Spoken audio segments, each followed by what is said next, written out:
العلم هو النور الهادي والمفتاح لكل الخير من يرد الله به خيرا. السلام علیکم ورحمۃ اللہ وبرکاتہ۔ عزیز طلبہ، اب تک جتنے اسباق المقدمۃ الجزریہ کے آپ کی خدمت میں بھیجے گئے، امید ہے کہ آپ حضرات نے اسے دیکھا اور سنا ہوگا۔ المقدمۃ الجزریہ کے اندر تو صرف اشعار ہیں، اس میں جو ہے کوئی حاشیہ وغیرہ بھی نہیں ہے، اس لیے ان اشعار کی مکمل تشریح آپ کو سننے سے ہی ملے گی۔ ہاں، البتہ آپ جو ہے اشعار کو یاد کرنے کے لیے جہاں جہاں وہ اشعار آئے ہیں، جن جن اسباق میں، ان اشعار کو بھی آپ یاد کر لیں، اور اگر جو ہے جامعہ ڈیجیٹل لائبریری میں آپ جائیں گے تو وہاں پر المقدمۃ الجزریہ مل جائے گی، وہاں سے لوڈ کر لیجئے اور ان اشعار کو جو ہے یاد کر لیجئے۔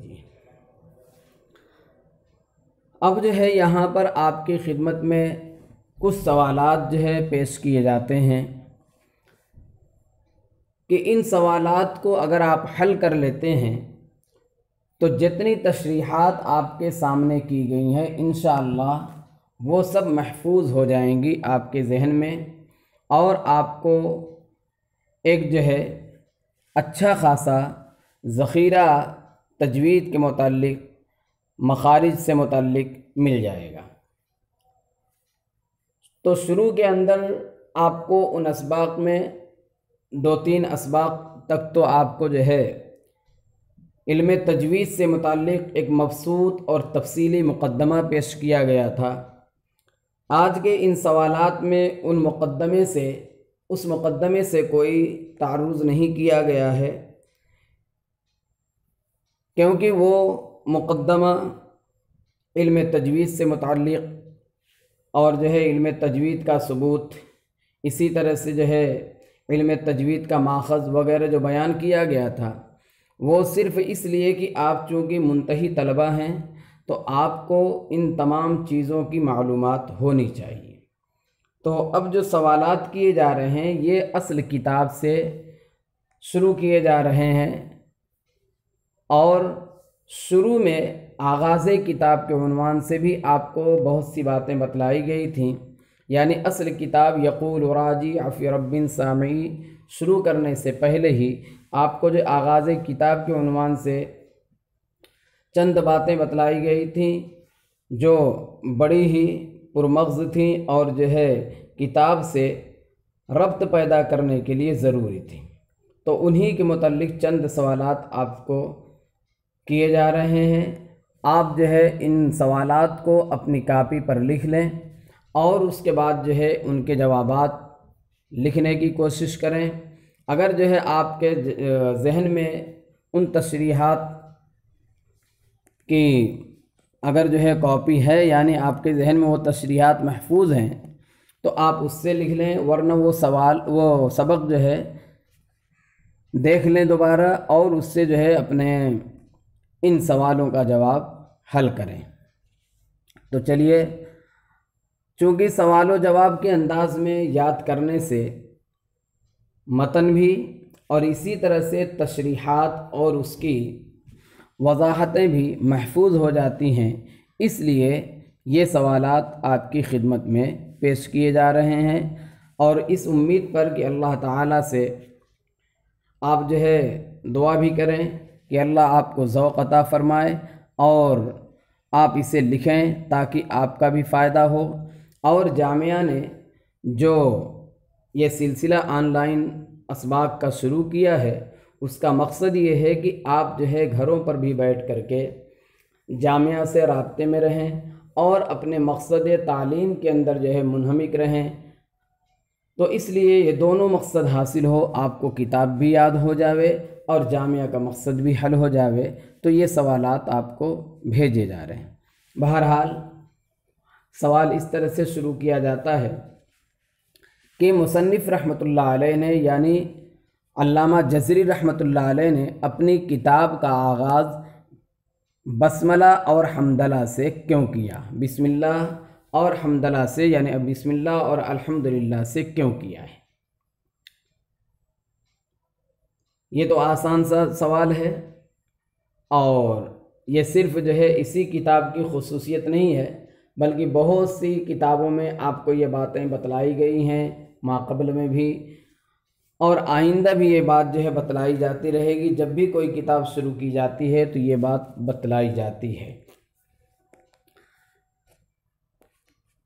آگے جو ہے اگر آپ کہتے ہیں کہ اس لیے شروع کیا ہے تو حدیث پاک پر عمل کرتے ہوئے یا جو بھی جواب دیں گے، تو اگر حدیث پاک پر عمل کرتے ہوئے بسم اللہ سے اور الحمدللہ سے جو ہے آغاز کیا گیا ہے، تو سوال یہ ہوتا کہ حدیث پاک میں تو 3 چیزیں ذکر کی گئی ہیں۔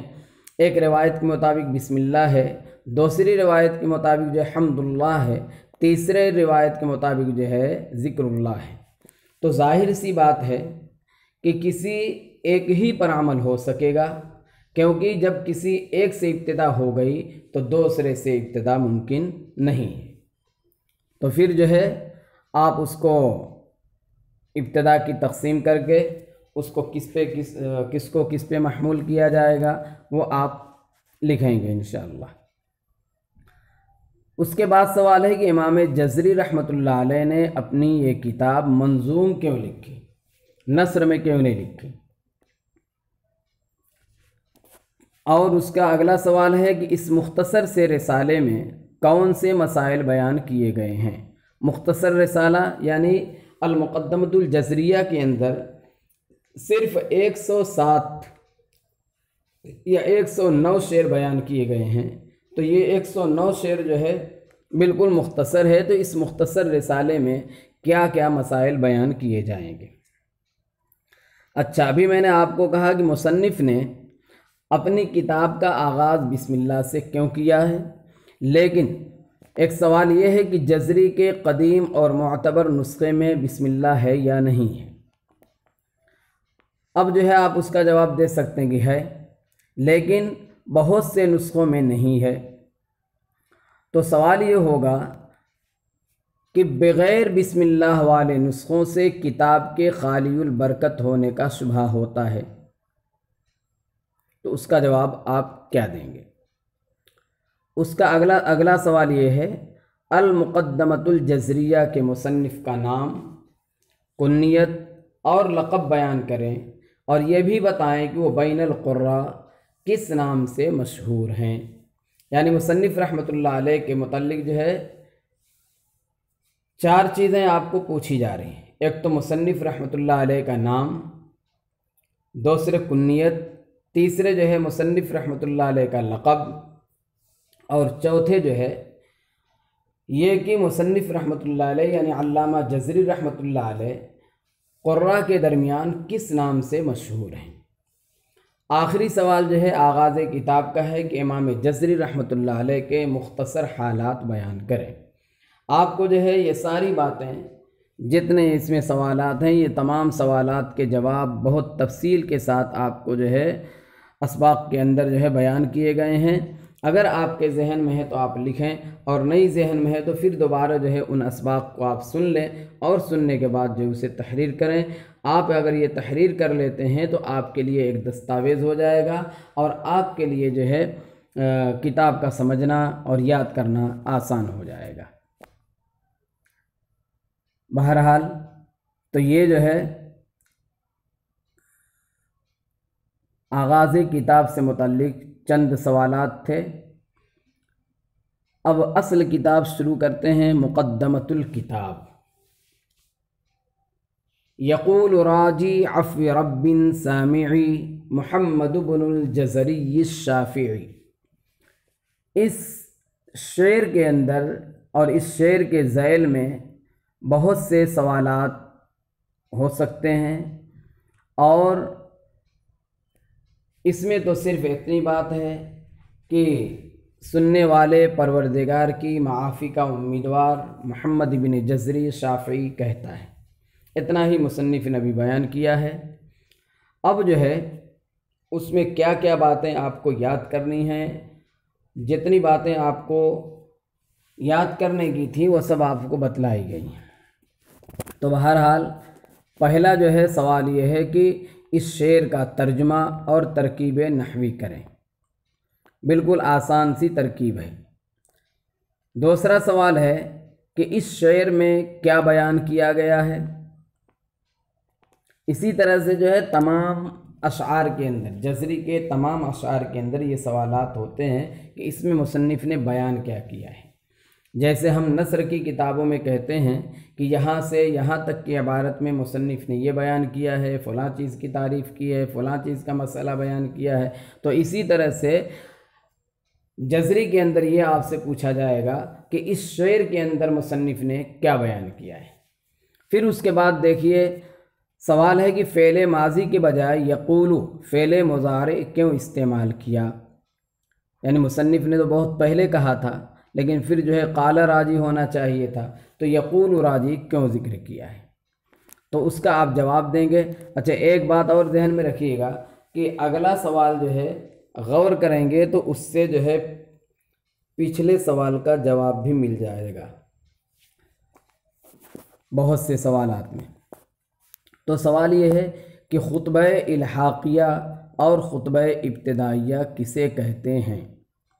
خطبہ الحاقیہ اور خطبہ ابتدائیہ کسے کہتے ہیں؟ تو یہ جو ہے یقول استعمال کرنے کی ایک وجہ بھی اس میں آپ کو مل جائے گی اگر آپ غور کریں گے تو۔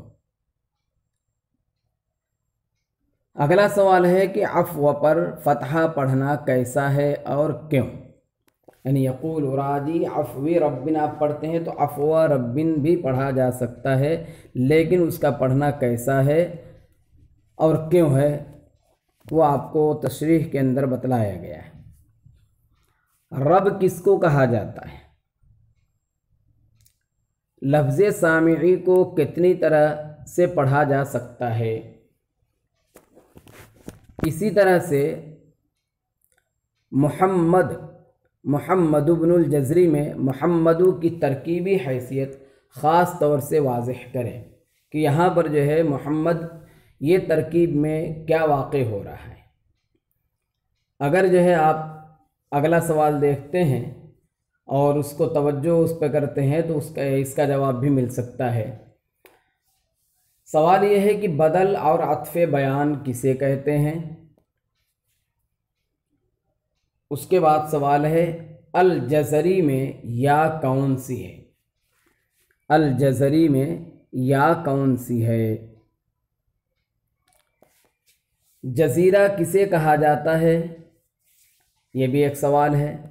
اور جس جزیرے سے امام جزری منسوب ہیں وہ کہاں واقع ہے اور اسے کس نے آباد کیا تھا؟ 4 سوال ہے اس میں۔ ایک سوال یہ کہ جزیرہ کسے کہتے ہیں،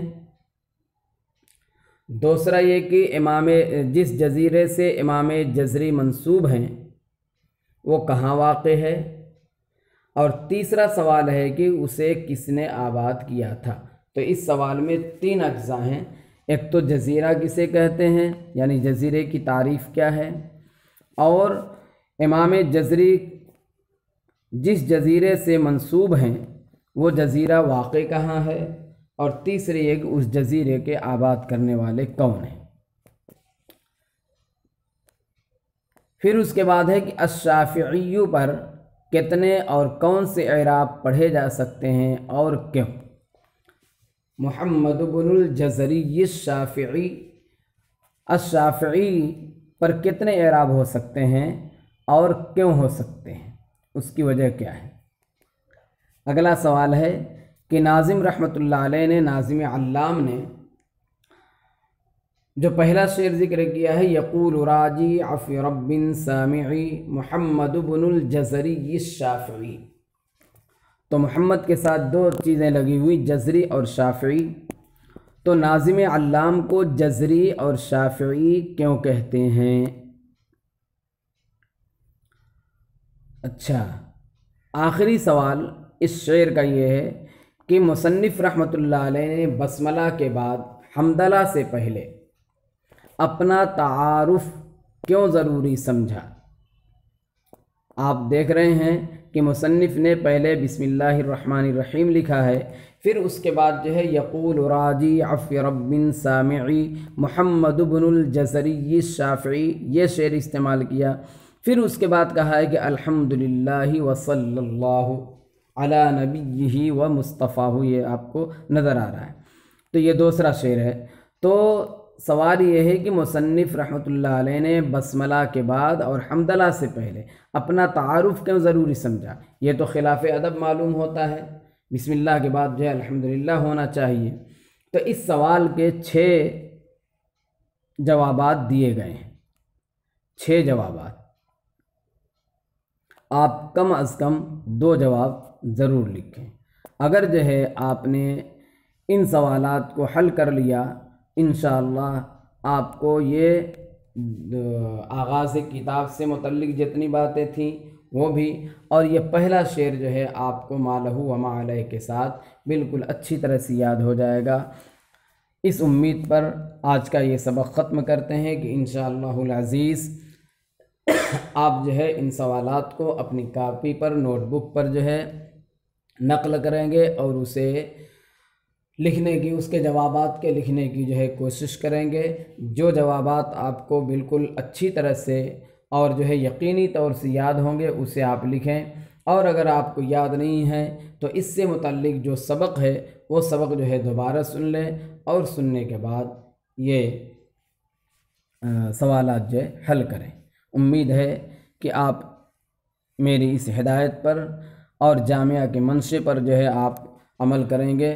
وما توفیقی الا باللہ۔ السلام علیکم ورحمۃ اللہ وبرکاتہ۔